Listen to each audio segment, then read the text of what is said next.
Militar, onde ele trabalhava. Até vou antecipar o que a Corregedoria está fazendo agora, Marcelo, se você achar legal nesse momento. A Polícia Militar tem uma divisão que só trata de assassinato de policiais militares. No raciocínio da investigação, as características do crime não são exatamente próprias de um crime passional. Então eles querem ver o que ele, o Ferreira, fazia na companhia, quem prendeu ultimamente, abordagens, investigações... E fundamentalmente, corta pra mim, fundamentalmente, duas coisas. Vai seguir, sim, o rastro da namorada e uma questão, que bicos são esses? Por quê? Porque um policial militar que faz a segurança de algo, ele cria muitos inimigos. Vamos voltar. Eu e Percival vamos ficar nisso. O Armando Bortoletti já tá ligando para a Corregedoria. Me dá o filho, troca para mim. Põe na tela. O que você está vendo aí cercado de microfones é um filho de 18 anos. Ele pegou uma tesoura. Exatamente isso. Ele pegou a tesoura. Primeiro, ele matou um homem que estava dormindo. Horas depois, chegou em casa uma mulher. E a mulher foi ferida. Com a tesoura, o que ele fez? Ele matou o pai. Exatamente. O pai dormia, ele pegou a tesoura e matou o pai. Aí você diz, e aí ele correu? Não. Aí ele ficou esperando a mãe, que chegou horas depois. E por alguma razão, ele ficou...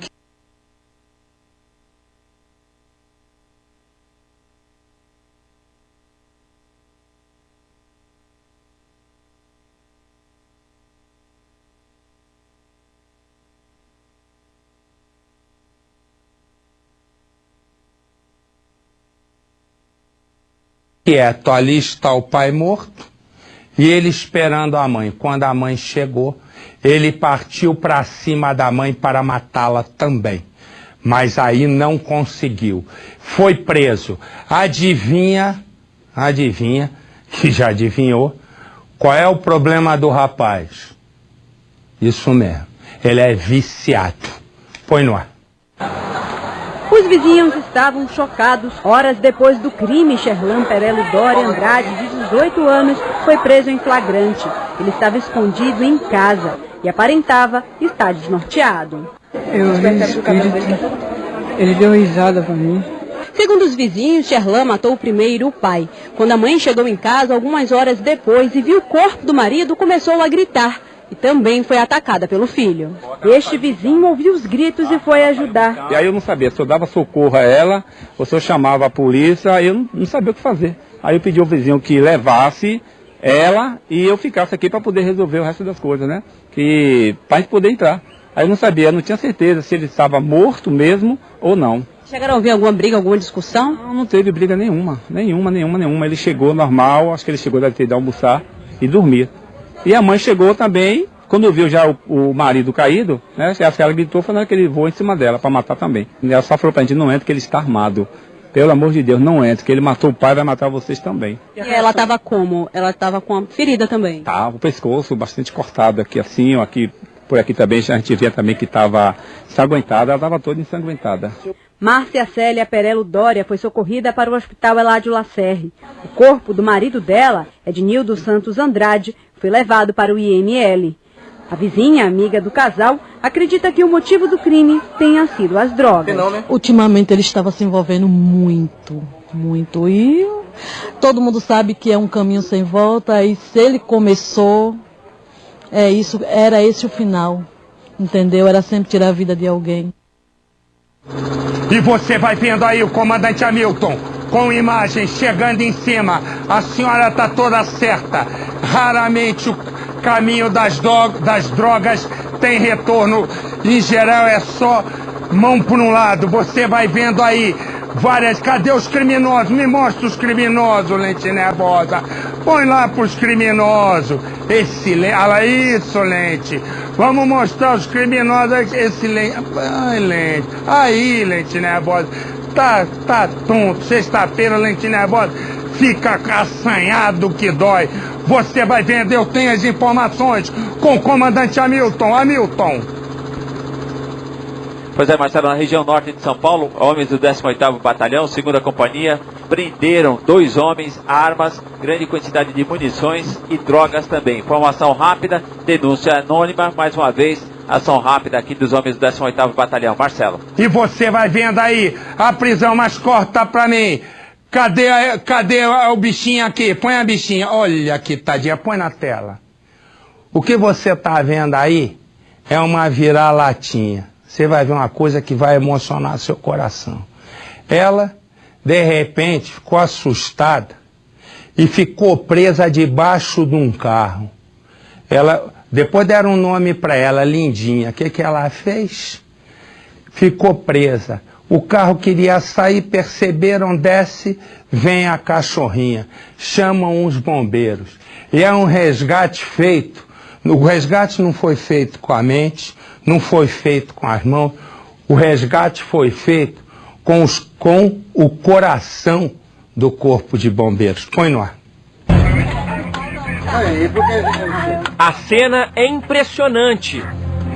A cachorrinha está presa sobre a roda do carro. 4 bombeiros e outros 2 homens lutam para salvar a vira-lata. As imagens são de um cinegrafista amador de São Carlos, interior paulista.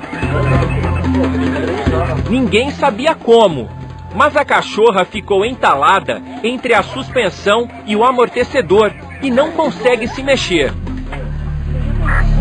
O trabalho é delicado.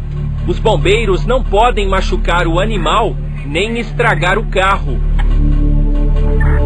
A cachorrinha está assustada. O dono do carro usa uma lanterna para tentar identificar o ponto exato onde ela está presa. O mecânico consegue levantar o carro com um macaco. Uma barra de ferro também é utilizada para tentar soltar a lataria em cima da roda. Mais de meia hora e nada. A vira-lata continua entalada. Vai ser necessário um equipamento especial. É um desencarcerador de uso exclusivo dos bombeiros para resgatar vítimas de acidente de trânsito. Eles soltam totalmente a roda. Mas a cachorrinha continua presa. É preciso soltar ainda alguns parafusos. São momentos de tensão. 1h30 depois, finalmente termina a operação. A vira-lata está livre, mas continua muito assustada. Ela quer fugir, só que agora está presa numa guia. Veterinários da prefeitura trazem uma caixa de transporte. Desde que a cachorra saiu da roda do carro, ela foi trazida aqui para o canil da cidade. E a gente veio ver como é que ela tá. O Marcelo aqui cuida dela e aqui, inclusive, ela já ganhou um nome. Isso, a gente está chamando ela de Lindinha. Esse Lindinha porque ela é tranquila, dócil. Exatamente, muito dócil. E a gente nota que é um cão de rua, né? Bem tranquilo mesmo. Ela é muito dócil, carinhosa. É isso que vocês têm notado aqui também. Ela é uma cachorra jovem? Ela tem cerca de 1 ano e pouco. Nem parece a cachorrinha assustada que chegou a morder um dos homens que trabalharam no resgate. No princípio, ela estava bem nervosa, né? Tanto que ela mordeu o dedo do rapaz lá, no começo.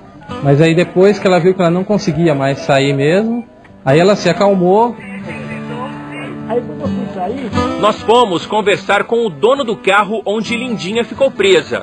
O vendedor de peças, José da Silva, conta como encontrou a cachorra.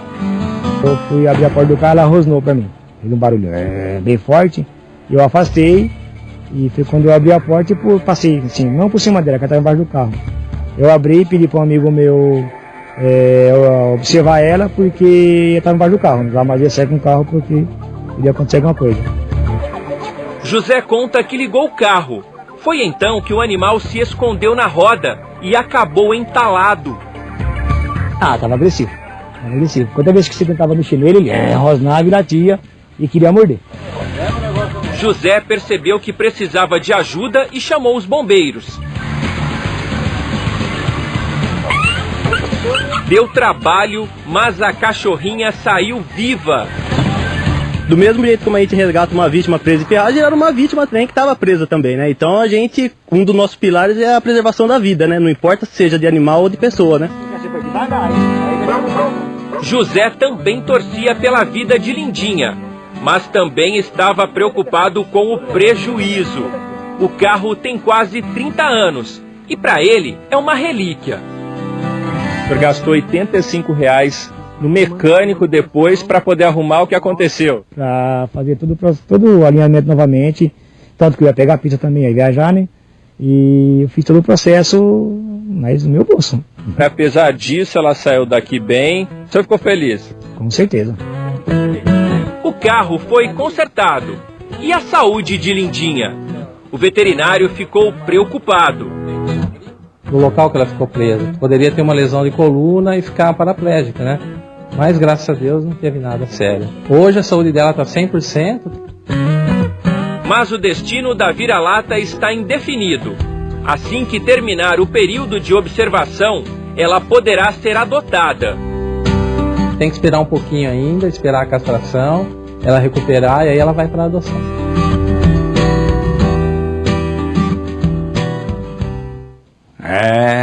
Põe a cara desse moço aqui, do dono do carro, que me espantou na história do dono do carro.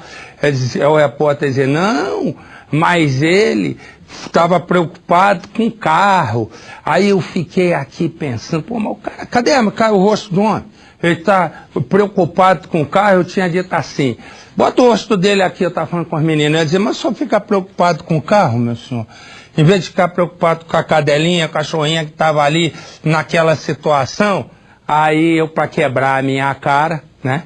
O que aconteceu? Acaba de chegar a informação que ele ilustrou o carro, depois foi lá na veterinária, lá onde a Lindinha estava sendo cuidada e adotou.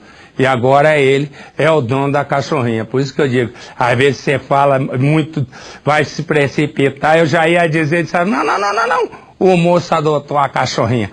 Para alguns poucos estados do Brasil que agora se desligam do Cidade Alerta, eu desejo um ótimo fim de semana. Divirta-se sem nenhuma moderação, só não bebe, né? E dirija, porque aí é feia a coisa. Tá lei seca para tudo. Toma um gole e já tá preso.